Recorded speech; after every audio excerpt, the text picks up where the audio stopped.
So this is not the smartest guys in the room. I'm here with Tom. I see Tom. I see some people. I see a camera. Let's make Tom a moderator. Thanks all for being here today. We're going to talk about resistance to change. We're going to talk about Tilly Norwood. Tom, if you will allow me, at some point I will give you my take on the WNBA, which is resistant to change as well. So we can just, you know how at Christmas time we hand out lumps of coal? We can hand out lumps of coal to people that are resistant to change or go from that avenue. So how you doing, my friend? I'm doing well. I wonder what would be a good alternative, right? Because like you said, at Christmas time we give out lumps of coal, right? That's sort of like I kind of think maybe like the lumps of coal, which was your idea, was maybe sort of the impetus that like led into the Tom's Thumbs thing. Maybe a little bit of the inspiration behind Tom's Thumbs was your idea for lumps of coal. But I wonder what's a good thing that we can sort of like hand out, or good symbolism we can use for handing out instead of lumps of coal for people who are resistant to change or people dragging their feet. What's a good thing that we can sort of hand out, so to speak? This is good. Okay, so I thought you were going to go with like a reward for the people, but you're saying bad for the people. Well, I'm not rewarding resistance to change. Why? I'm not. Yeah. Hold on. I'm not rewarding that. I got an echo here. I don't like. You hear an echo? No, but I think you still had your microphone on your computer, so that might be. I don't know if you muted your computer. I had to mute you on my side so that we only had you coming through. So that might be the echo. Okay, let me see now. Okay, every week we're like, we're going to do this right. We're going to do this right. And then we don't do it right. So, okay, I think I feel good about it now. Okay. All right, cool.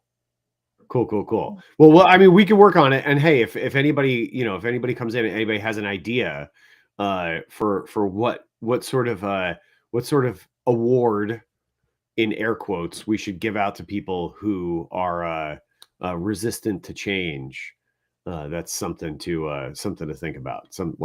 Feel free to let us know, chime in, give us some thoughts.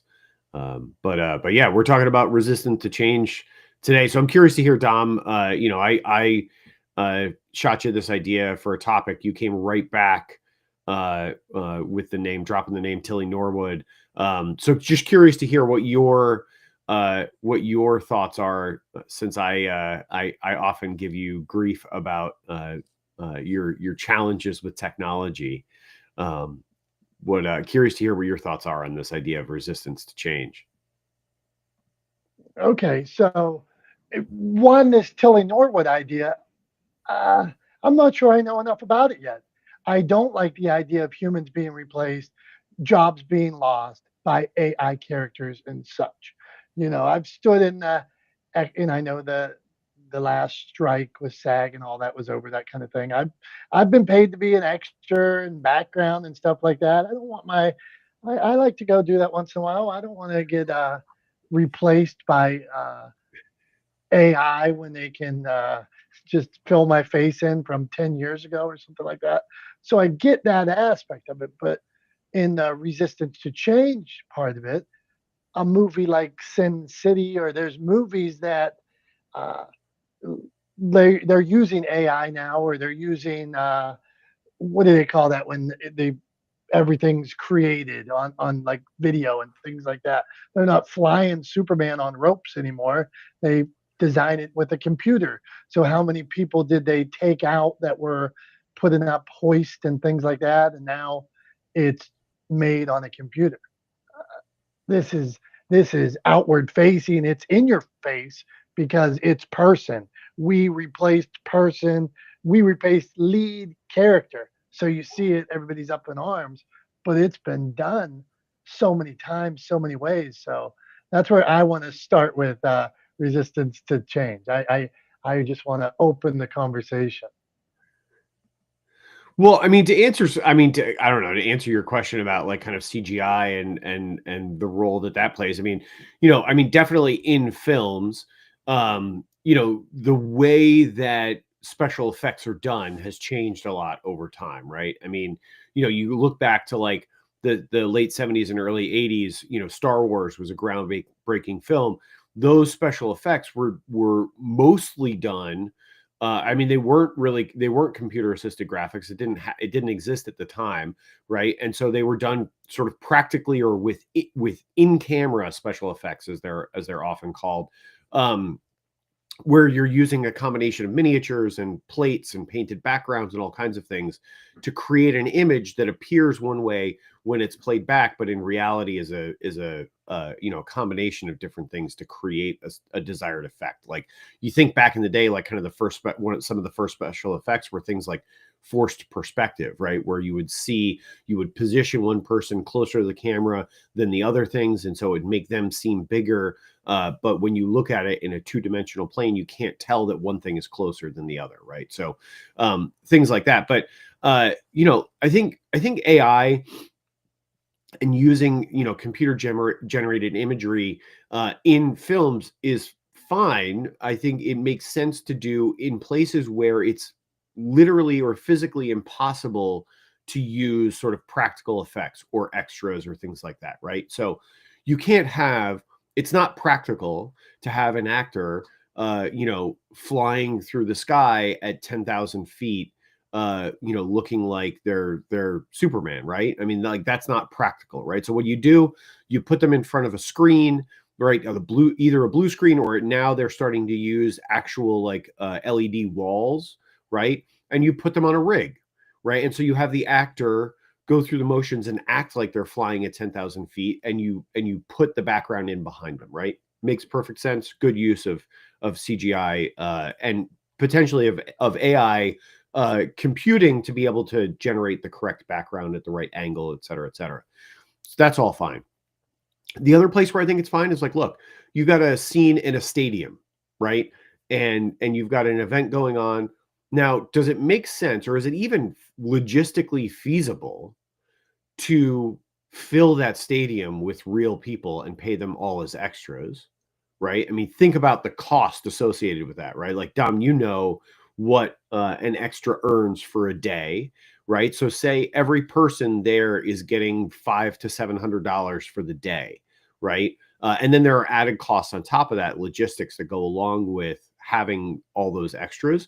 So say you're paying, 40,000 people an extra $500 for the day. Like, that adds up really quick. And suddenly, economically, that's not a viable way to get that shot of that stadium crowd reacting to something, right? So what do? You fill a part of the stadium, right?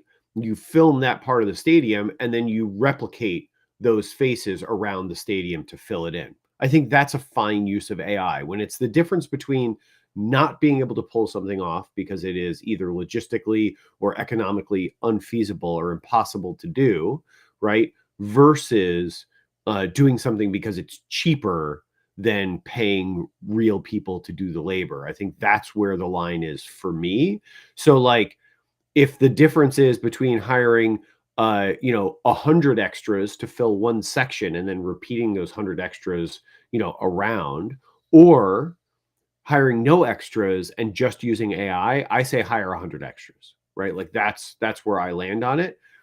You can hire 100 extras. You can't hire 10,000 extras, but you can hire 100, right? And you can use AI to sort of replicate those people around the stadium. So I think that's a fine use of it.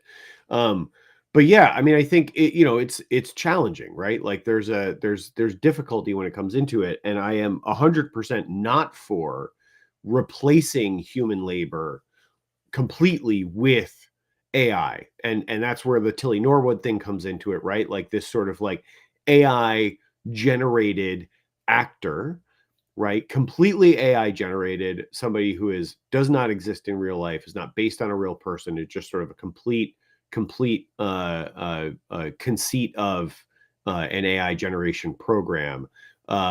That I'm not good with. And also, I don't think it'll land, right? Because it is clearly AI, right? I think if you watch it carefully, there are lots of subtle cues that tell you that actor and everyone else in like the sort of Tilly Norwood video that has been circulating around the internet, everything in that is AI generated. It has a disclaimer at the front and tells you that. But if you watch it, there are lots of subtle cues, like just the way like their skin moves on their faces, right? Like is not how skin works. If you watch like the way their neck moves as they talk, like was one of the things that I noticed. There was like it was overly smooth, right? And you notice their skin, their faces, like they all have a bit of a mannequinish, like smooth appearance. They don't have the sort of like uh natural I don't know, weathering, I guess, that we all kind of go through as we age, I guess we'll say, right?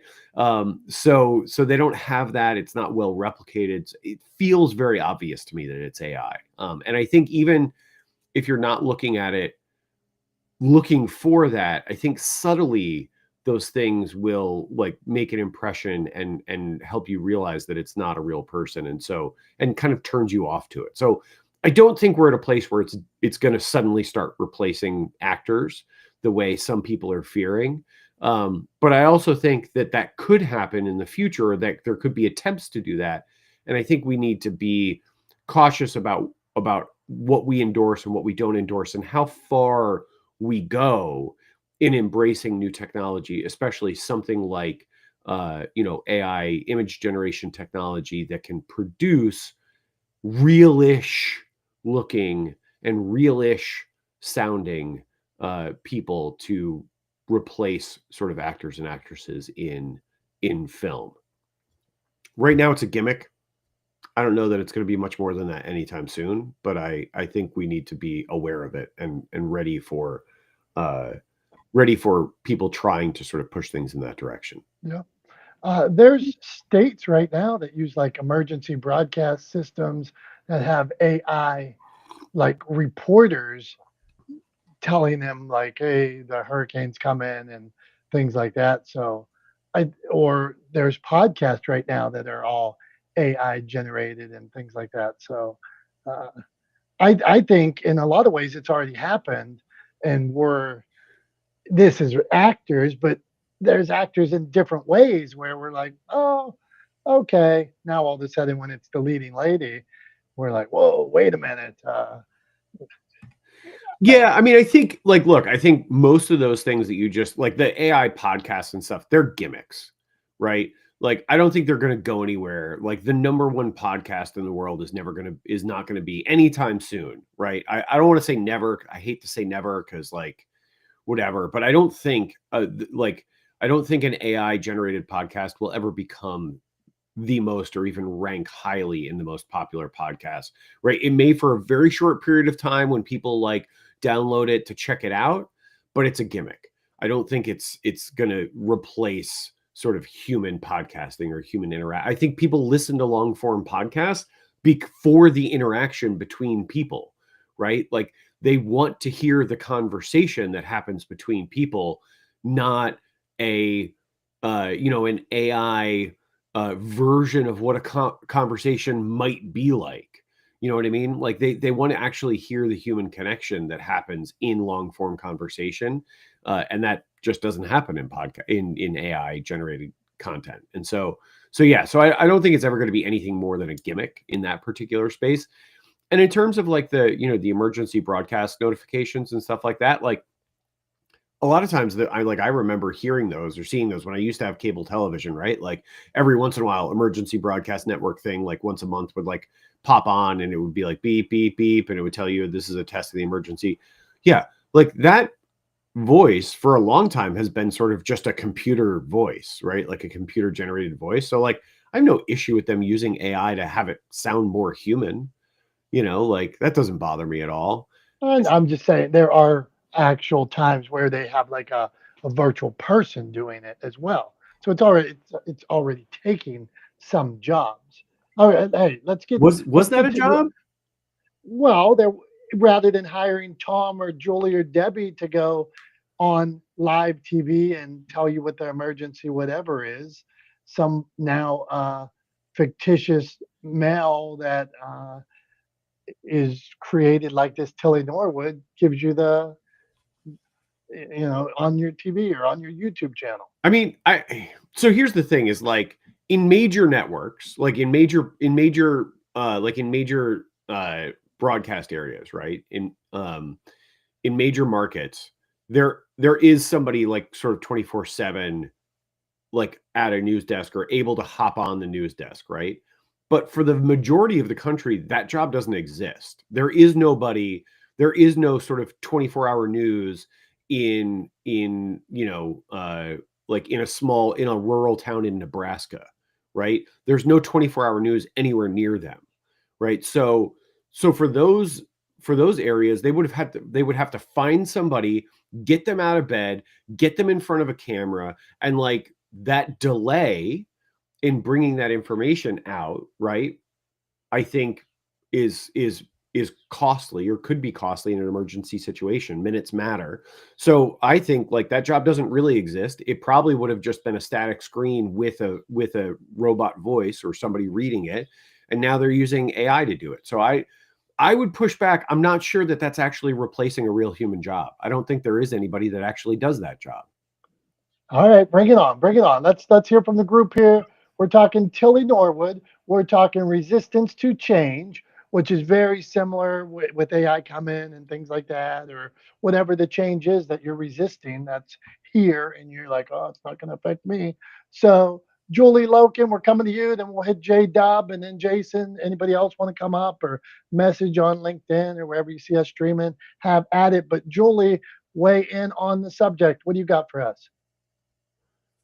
Hey, NTSGs. Honestly, I've never heard of Tilly Norwood until today, but I think it's a topic anyone can adapt to.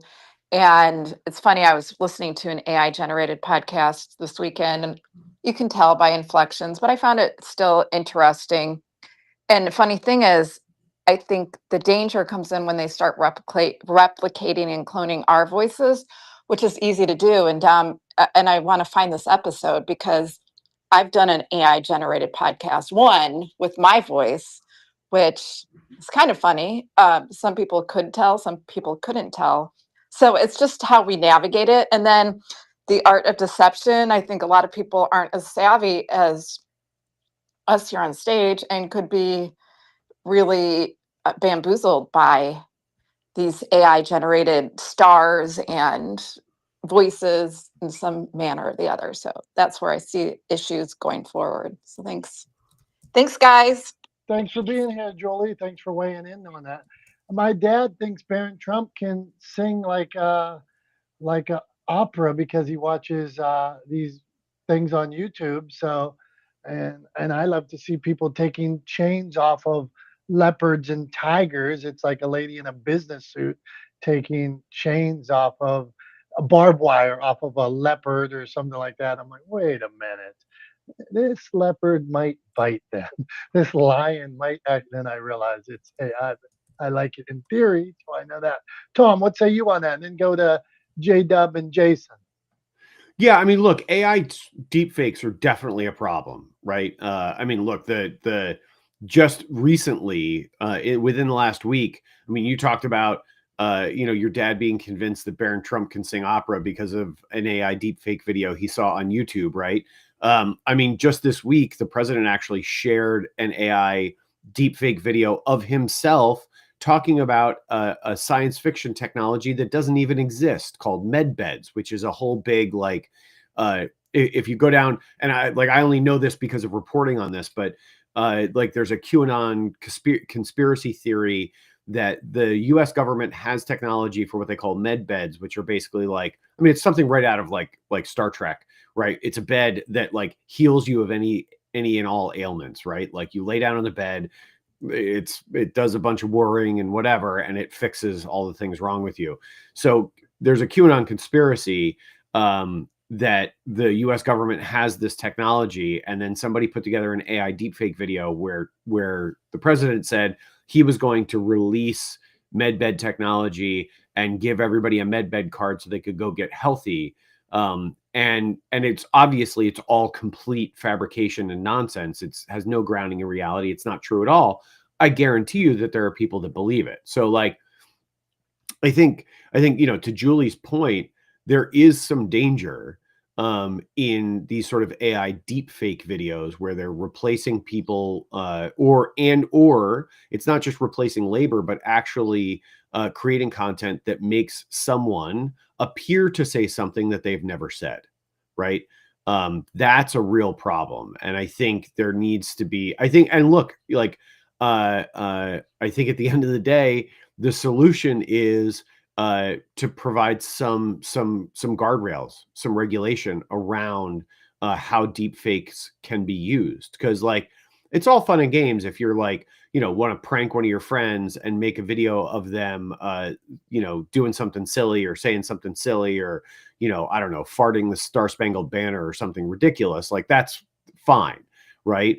But when you have somebody whose words or whose speech carries weight and influence, like the president, putting forward a conspiracy theory that has no grounding in reality, and people believing that it's real, that's a problem, right? That's something that's dangerous, and that's something that I think needs to be reined in.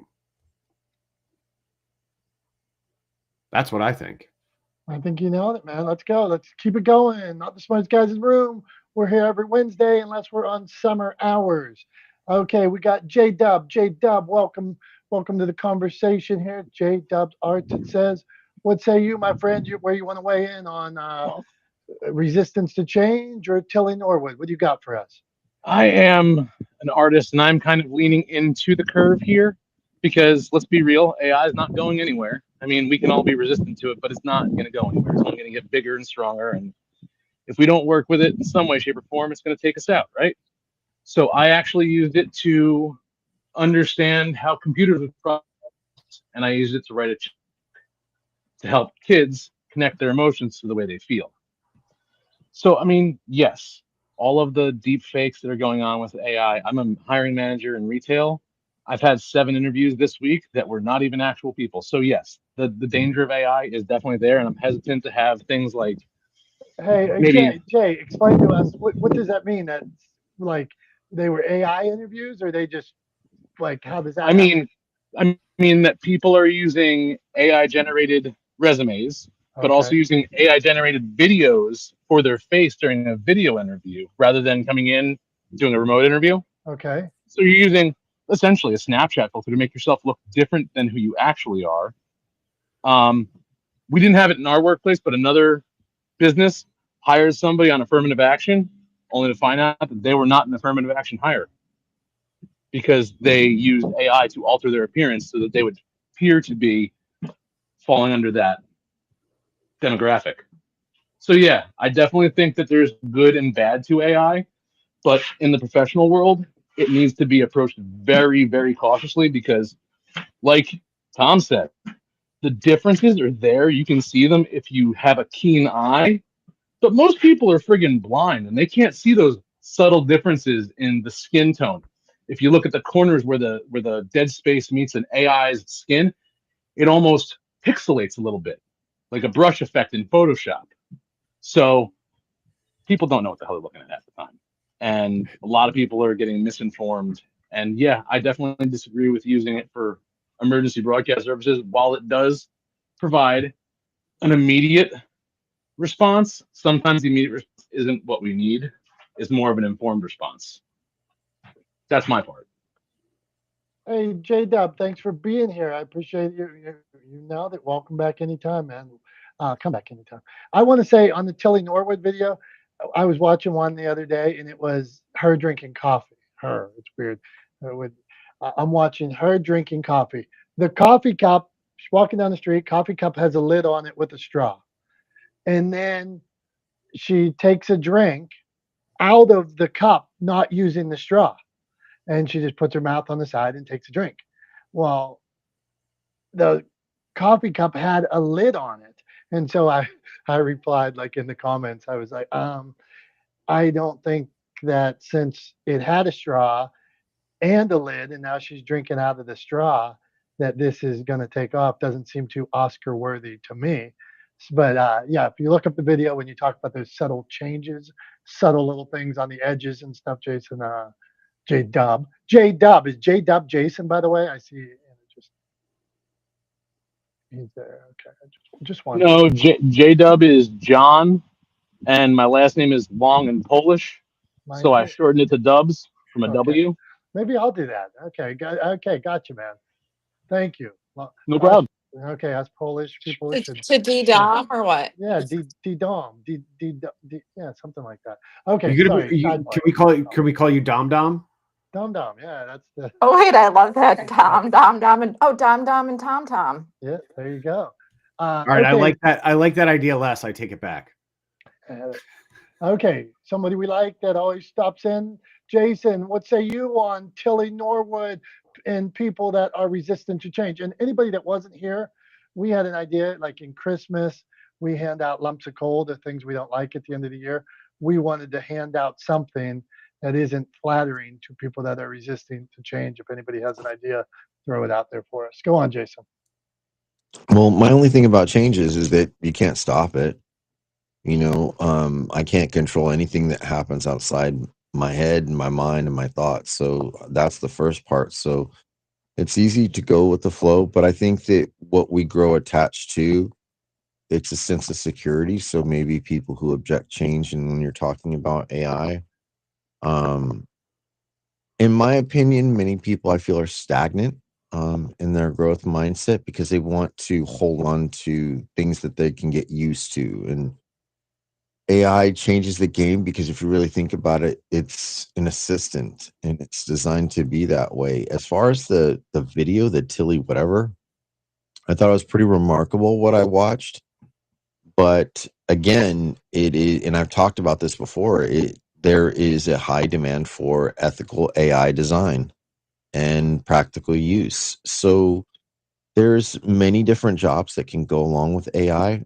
I just think that if you want to be a bean counter, so to speak, the hand kind, yeah, you're probably going to be not counting beans for very much longer. But if you want to design and go into the creative space and think about possibilities of imagination, travel, besides just clocking into a job 9 to 5, AI could be an incredible assistant. I think it's how you frame what you don't understand. And I think that's the biggest part of the conversation when it comes to AI change. I'm always one who's down for imagination and curiosity. So for me, I'm a thumbs up, but there needs to be an ethical hand on the design and use. Go on, Tom. Yeah, I mean, I think that's right, Jason. I agree. I mean, I think there has to be, like again, it's sort of like I mentioned earlier, like with guardrails, like there has to be some sort of, whether those guardrails are ethical or moral or legal, like there has to be, it has to operate within some kind of set of constraints that we sort of agree on as part of the social contract that are acceptable to a plurality of people, right? I mean, you can't. I think the problem is that what might be good for a few is not good for many, right? And vice versa. So I think what you have to do is try to find sort of a middle ground where you are keeping the overall societal good in mind, while also not completely hamstringing other people's opportunity to sort of use new technology, to their advantage and to build businesses, et cetera, et cetera. So it's, there's a bit of a tightrope walk there, but I think I think you're right. I think there has to be some ethical guidance, kind of bringing us forward. So yeah. So I agree with that take, Jason.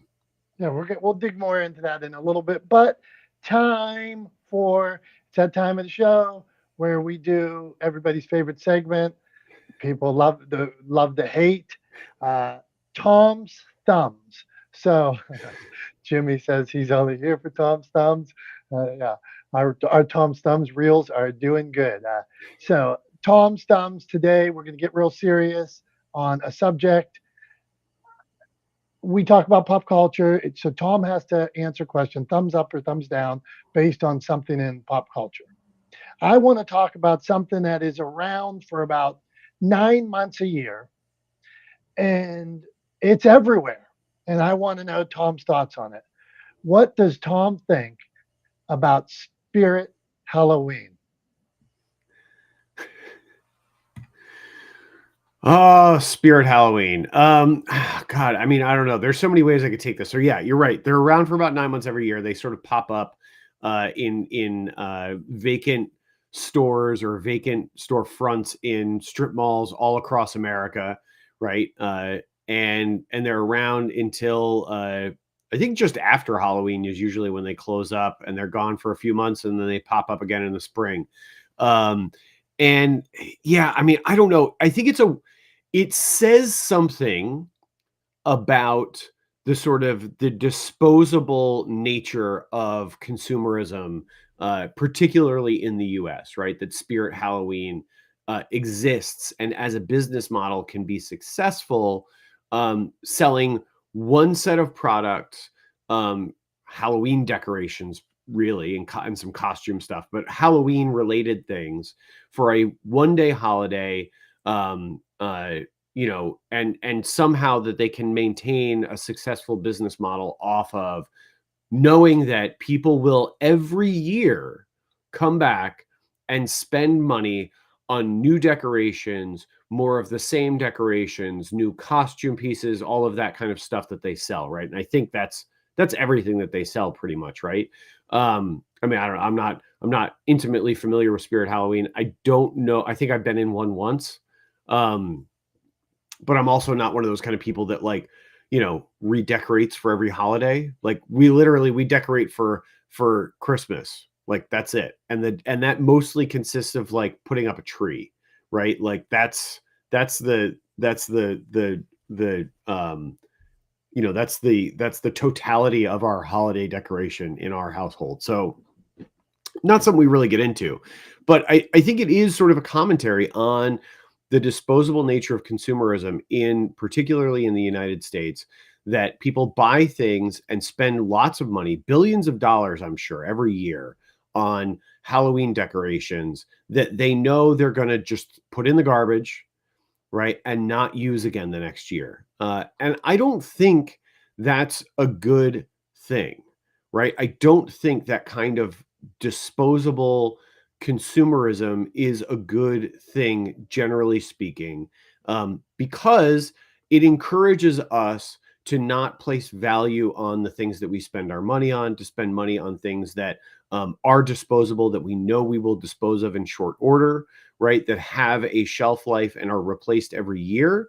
And that leads to all kinds of problems, right? Like not only economically for people who spend too much money on decorations that they use one time and then throw them away, right? But it also creates problems with waste, right? We already create too much waste in this country and broadly as a species, right?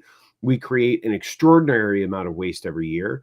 We hear about the problems, the environmental impacts of that production of waste, and the volume of waste that we create. I mean, I'm sure everybody here or everybody listening has heard of the Great Garbage Patch in the Pacific Ocean, this giant patch of floating detritus that collects because of the ocean currents in one particular area in the South Pacific, and the size of that and the mass of sort of disposable or single-use plastics in it.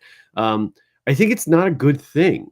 And I don't think it's a good thing that there is a company that can have a successful business model built off of that kind of disposable single-use consumerism. So I think while I don't necessarily have an opposition to Spirit Halloween because they didn't create the problem, I think their success as a business model is endemic of a broader issue culturally that we have with single-use disposable consumerism, and that gets a thumbs down from me. All right, so you turned Halloween, this beautiful thing, people getting candy, into single-use. What was it? Single-use consumer. What was the word? Single-use disposable consumerism. And I'm gonna just hold on. I'm gonna just be real clear here. I did not give a thumbs down to Halloween. I gave a thumbs down to the disposable single-use consumerism that stores like Spirit Halloween represent. I like Halloween. I got no problem with Halloween. I'm not giving Halloween a thumbs down, right? I'm giving the person that gives out pennies and or apples on Halloween a thumbs down. But I'm not giving Halloween a thumbs down. I'm giving that concept or that single-use disposable consumerism that Spirit Halloween represents a thumbs down. Jimmy wants to know, what is the thumbs down? You can put in the comments, what's the thumbs up, thumbs down ratio? Somebody, we should research that. We should ask ChatGPT what's the ratio. J-Dub says he worked at a Michael's, works at a Michael's and sees they're selling out for Christmas. Tom, I was thinking when you were talking, when you talked about the business model of these businesses that can pop up for a month or 2 months and make money, I'm in my mind thinking, I've said here before about like the flower business or something like that, thinking, I wonder what other models, like whether it's Christmas trees or fireworks shops, or I wonder what other businesses use that model, because the model works, because we see it with fireworks, we see it with now Halloween stores. I wonder what else, and not that I would want to get into, what was it, single use, go on, but Single-use disposable consumerism or consumer yeah, product. you should hashtag that. Okay, hold on here, let's see here. And to answer Julie's question, do I give out raisins for Halloween? Absolutely not. In fact, actually, I haven't given out anything for Halloween for years because we don't get any trick-or-treaters on our street because we live in a rural area. There's no street lights. There's no kids in close proximity to us. So we don't get trick-or-treaters. So the answer is I don't give out anything, but if I did, it would be candy. Well, okay. I wasn't expecting you to read it. I didn't think you read the chat. Oh, we read the chat. Hey, Julie, so do you think that now Tom has a young daughter that's about to trick or treat? You think he's going to go to the mall and walk around and get candy from all the stores, or will he do like trunk or treat somewhere? Yeah, like there has to be a downtown in his area where he can take his cutie like in a little princess outfit. Well, I can't imagine him dressing her up in a princess, but like a cute little outfit or something. Tom, you have a plan for that? Like, it is going to happen, and you can't just sit around on a road with nobody there. You got to take her somewhere. Yeah, there is a neighborhood about a mile up the road from us where we could take her trick-or-treating and actually walk around and to a bunch of houses. There's also a ton of sort of trunk or treat events around our area because we live in a more rural area. There aren't a lot of sort of neighborhoods around us, and there's, the houses are more spread out. There's no street lights. The roads are narrow. It gets dark. And so it's not super safe for kids to be out trick-or-treating where we live, just because of traffic and things like that. So we definitely plan on taking her. In fact, actually last year when she was just an infant, my fire department that I'm a member of participates in an annual trunk or treat every year. And we took her to that. I was there volunteering. I was there for the whole thing. Becky brought her over for a little bit. And plan to continue doing that going forward. So it'll probably be sort of a combination of trunk or treat, or maybe she'll go if she has a friend, if she gets a little bit older that lives in a neighborhood, she can go trick or treat with them. I mean, we're not like, I don't know where this idea that we're like anti-holiday came from. Like I just talked about how we put up a Christmas tree. This is Tom 2.0. Tom Dad is cool. Tom is softing up, becoming a little softy. I've never been anti-holiday. Like I don't know what you guys are talking about. Like I love Thanksgiving. Put in the comments how many things Tom has said no to that had to do with baby shower. Yeah. Wait, we should. Baby showers are not Christmas holidays. gifts, They're like stupid Christmas parties that serve no purpose. Yeah, Easter, birthday parties, dying eggs. Listen, Tom, eggs. This is a reckoning. None of those are holidays. None of those are holidays. Those are all just ridiculous. You're answering your own question here. Holiday but none of those are like birthday parties are not holidays. I just had a birthday like 2 days ago. I did ask Tom on his birthday. I said, was it a thumbs up or thumbs down? And he replied, that all right, hold on. thumbs down birthdays. It was a thumbs up, is what I very clearly said. Like, I agree. you were hemming and hawing like you couldn't remember what I said. I said thumbs up. I was having a good day with hanging out with You my were. family. I left that exchange feeling wholesome. So thank you. All right, not the smartest guys in the room. Tilly Norwood, people that are resistant to change. One person that's resistant to holidays. Okay, I I'm mad about something that I have to talk about here when it comes to resistance to change. So it's pop culture, resistance to change. I love the WNBA. I love the evolution of the WNBA. I love that more eyes are on it. I love that the game that is being played is getting more eyes. The sport is a good sport. Women's basketball play at the highest level. There's a purity to the game. I don't care if there's dunking or anything. There's a purity to the game. Beautiful thing. The WNBA stinks so bad at their consistency, their refereeing, their marketing, they are resistant to change. They feel that the game is in 1970, 1980. They are treating it like it's men's basketball in 1978, 1980. And it is uh, the management, the higher ups, whoever you want, the powers that be, are making it a bore. Let the game evolve. Quit with the resistance to change. Quit trying to make it men's basketball from 1982. It is not. It is a beautiful thing on its own. Let it go. Let it free. So that's my take on the WNBA that's resistant to change. I'm so angry about it, Tom, because it's great and they keep taking it back to 1978.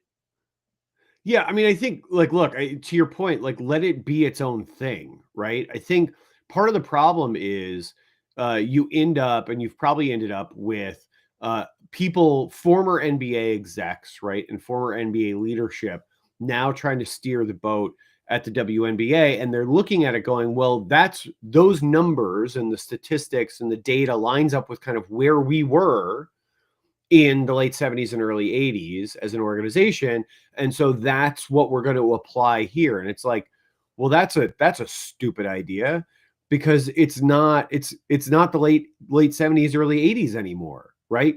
Culture has changed. The way people consume sports has changed. The way people interact with sports has changed, right? The whole reason that the NBA or the WNBA is finding traction and success and gaining viewership and attention is because culture has shifted over the last 40 years, right? 45 plus years. So, like, stop dragging your feet and trying to rewind and replay an old tired strategy, and embrace where you are and look at how you can do so moving forward. I think maybe the WNBA is a good candidate for the award we were talking about handing out earlier for resistance to change. My wife Becky had a great idea for it. I think it's a good sort of metaphor, and that is to give them the golden donkey, right? Donkeys are notoriously stubborn, right, and resistant. So give them the Golden Donkey Award for being stubborn asses and not embracing the success that the WNBA is seeing, and looking at ways to move forward with it and build on it, instead of trying to march backwards in time and replicate what the NBA did in the 80s. Yeah, well said. I mean, and as you put that, yeah, the game grew incrementally like this. But if I look at it from the outside, it grew from competition between Larry Bird and Magic Johnson, that got eyes on it. Then it went to Michael Jordan. And if you're going to, it was these faces, and instead of the WNBA embracing these larger than life personalities, they're like, let's embrace tough defense and hard fouls. What? This is so lame. Okay. Something that's not lame. Julie has a quiz here up at the top and says, what is Tom's favorite Halloween candy? And I was going to vote like, are you assuming that he likes a Halloween candy, Julie? I mean, I would have went like water and toast. No. Her, Well, I left it open to him. I was just guessing. There wasn't enough space to do that stuff, but we'll find out, I guess. okay, Tom. Let's ask. Answer. J-Dub says everybody likes peanut butter. Okay, Tom. Do you have a favorite Halloween candy? All right. So I think honestly, because you don't get a lot of them, I think one of my favorites has always been the Butterfinger, right? Like I actually think I would prefer like a mini Butterfinger or like the personal size Butterfinger to like a full size Butterfinger, right? Which I think is like maybe a bit of an like counterintuitive take, but I think the chocolate to like crunchy peanut buttery inside, the ratio is better in the personal size Butterfinger than it is in the full size bar, right? I think the full size bar, like it's a little too little chocolate to filling ratio. I think the ratio is better in the smaller one. So like I always like those because you never really get a lot of them. It's like one of those candy bars that like doesn't pop up a lot. And so I really like those. I'm also like I'm one of those weird people that likes candy corn, right? Like I know not everybody does. It kind of is like a bit of a divisive candy. And I actually like candy corn. And actually, I like candy corn mixed with salted roasted peanuts. And if you eat them together, it tastes like a payday, which is like, caramel peanut bar. So I like that too. It actually sounds really good. To be Yeah, I honest. mean, if you like paydays, I'm telling you, like candy corn and salted roasted peanuts, like the sweet, the savory, the peanut, the like the sort of honey notes in a or flavor in a candy corn, it works. Payday's like a health bar. Nobody would eat that. But Okay, let's payday's hear not a from. health bar; it's a It candy. looks a little weird, man. It's caramel studded with peanuts, right? It's Like, I mean, come nuts. on. Okay, come on. I want from the room. Okay, Julie, favorite Halloween candy. What do you got? I would say I probably put my favorite, the Almond Joy and Reese's Peanut Butter Cups at the top, and Snickers. So there you go. Okay, those are Almond Joy. I respect that. Jason, what do you got? I'd have to say sweet tarts. I don't know why, but that seems if I don't eat candy anymore, but that was always the one that I liked the most. Switching it up. I'm a candy like that person over chocolate, but I was thinking chocolate here. J Dub, what do you got for us? Oh, I'm a peanut butter junkie all day long, but if I can't mainline my Reese's, I will go to an alternative peanut butter substitute. I mean, Butterfingers aren't bad, but I'm more of a soft peanut butter. I like creamy, not crunchy. All right, J-Dub so said J you were Dub, a weird. He said Tom was a hold on. weirdo when Tom said Butterfinger. By the way, go on. Oh, Yeah, I was I know. definitely talking smack down in the comments on Tom. Yeah.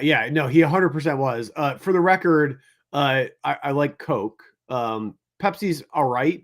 I don't remember the last time I had RC Cola, so honestly, like I can't even weigh in. But I if I buy a soda, I generally tend to buy Coke. But the other thing I was going to say, J Dubs, is if you love the peanut butter cup, I think also again talking ratio, I think the minis are a better ratio, chocolate peanut butter ratio in the peanut butter cups for Reese's. But also, have you had the Trader Joe's dark chocolate peanut butter cups? Right, or I think Justin's makes them also, the dark chocolate ones. I've had the Justin's. I have not tried the other one. Yeah, the Trader Joe's ones, if you've got a Trader Joe's around you, the Trader Joe's ones are minis. So they're like kind of that ideal ratio, and it's dark chocolate as opposed to milk chocolate. I think it's better because it's sweetened peanut butter, right? So it's kind of sweet anyway. And so I think the bitterness of the dark chocolate, like it's kind of better balanced all around. Tom, Justin's is a friend of the show. How dare you? Justin's is the best ever, best almond butter. Andy's a nice guy, so I disagree with what you're saying there. Okay. Hey, that's why I gave him a shout out. I said he makes them. They're good. Okay, they're great. I just think the ratio is better with the mini, and he doesn't make the minis. I don't know what to tell you. Okay, we could. That's something we should talk to him about. Making the minis. Okay, those Also, little mini. Go on. The Thins are really good too. Uh-huh. If you haven't had the Reese's Thins, they have a good chocolate to peanut butter ratio too. So do those little Reese's cups that like when you get like you go to the movie and there's like 50 Reese's cups in a little bag. They're like super tiny. Those are good. My favorite, like my favorite overall candy, the one that I eat the most is peanut M&Ms. Debbie gave a shout out to M&M's too. Okay, so here's what we got here. We got a show and tell. We got to wrap up. I wanted to comment on ethical AI. I said I was going to get back to that, but I took me an hour. So just Jason, that was a good point. I heard somebody say on the Tilly Norwood thing that yeah, her face is made up of 100 different people. Her voice is made up of 100 different people. So of course she can do this and that, but all those people, if we're using ethical AI, should be getting a piece of the cut. And if they're getting some of the money off of things that she later does or the next AI character, then more power to them. That's my thoughts on that. Tom? I'm nothing to add. I think you got it. I think you nailed Oh it. yeah, give me 1% in perpetuity, and you can take my face and use it wherever you want. Okay, Tom. It's now we're moving along, so I got to move this show along here. It's Well, time and for I think Dom, I think the big problem there is that like the fear or the concern is that there isn't going to be any sort of residual payment for the use, right? And that's really the big concern. The big concern is that people's images, likenesses are going to be stolen in some way, shape, or form, even if they're not directly replicated, even if they're used as some sort of weird amalgamation like the Tilly Norwood thing. That people's likenesses, mannerisms, facial features, voices, etc., are going to be used and taken, and they're not going to be compensated for it. And I think that's unethical, right? I think that's where you run into. At the end of the day, too, like if you look at how these AI models operate, how they educate and train the models, the content that they use. That basically what these models do is they take something, they rearrange it, right? Like think of it as a Rubik's cube, right? They basically take in a bunch of information that makes up the colors on all sides of the Rubik's cube. They mix it up so it's different from when it was when they got it, and then they spit it back out, and they're saying, "Oh, it's brand new," and it's like, no, you're using other people's work to create something that is really just a new or a re-amalgamation of that same work. You're not creating anything new. It's not inspiration for what you're doing. You're literally just rearranging it and spitting it back out. So there's some big ethical questions around these AI models anyway. But I think, to your point, there has to be, there has to be a line in the sand where you can't just take people's, likenesses and replicate them without compensating those individuals for that. So anyway, with all that said, I'm looking at the clock, and I think it's time for show and tell. So I'm curious to see what you're going to show and tell us about this week. I almost showed it too quickly there. It came from the corner. So next week is a big event, and next Saturday, big event in my life. Happens every year, usually for about the last 15 years. It is called the 7-Iron Challenge. Jimmy participates. He's been in for about 10 years. We play golf, and we only use one club. We only drink 7-ounce beers. Every day he does a shot on hole 7. And so you can't take higher than a 7 on a hole. And we have a good old time. So here is my 7-iron. Sometimes I lose them, if things get out of whack. So this is my 7 that I will be using next Saturday, when maybe I'll get my first championship in 15 years. There's a trophy. Everything has to do with 7s. And that is now my uncle, he's a golf pro. He made me another 7 that has a different slope on it. But that would be cheating, so I can't take it. But I do have it upstairs. But this is my 7 that I will be using, Tom, to bring home my first championship next weekend in the 7-Iron Challenge. What say you? All right. So first of all, that sounds like fun. It sounds like I would, if I was local, I would definitely be signing up to come do that with you. The other question I have is, you said 7-ounce beers. Are you like pouring out 7 ounces of beer into a cup? Where are you getting 7-ounce beers from? What is that a thing in Pennsylvania? Yes, they're called pony bottles, And so you have to go around to special places to find cases and beers. Like Corona sells a 7 ounce, Rolling Rock. There's only certain beers that sell 7 ounce beers. So you have to find the pony bottle. So you got to go from brewery to brewery. Everybody brings a case usually. We have a golf cart that carries these beers around. If you if you complain about the weather, you have to do a shot. It's called a penalty shot. There's all these other things to make people drink on one of the holes. Everybody tees off on at one time. That's the 7 iron challenge. This is my 7 iron. But yes, you got to go find yourself 7 ounce beers. You can drink them in 1 or 2 sips. I feel like I've seen them, but I didn't know that they were 7 ounces. Like I didn't know that was the size. So, I've definitely seen those like those small beers, but I didn't know that. Yeah, I didn't know it was a 7 ounce size. That's such a weird size for a beverage. Like it's not. It doesn't like. Does it equate to anything in particular? Like in terms of like volume? Like how did they come up with that number? Do you have any idea? No, but it reminds me of when you were talking about waste earlier, because probably too many bottles are used to make 7 ounce bottles. In the case that the 7 ounce bottles go in, it's just a whole big to do to do about a really small drink. So I should have showed you a 7 ounce bottle. Yeah, I mean yeah, you'll have to bring one out next week after the event when you've got some empties kicking around. But yeah, that's such a weird size for a beverage. I don't know of any beverage that comes in that size other than that.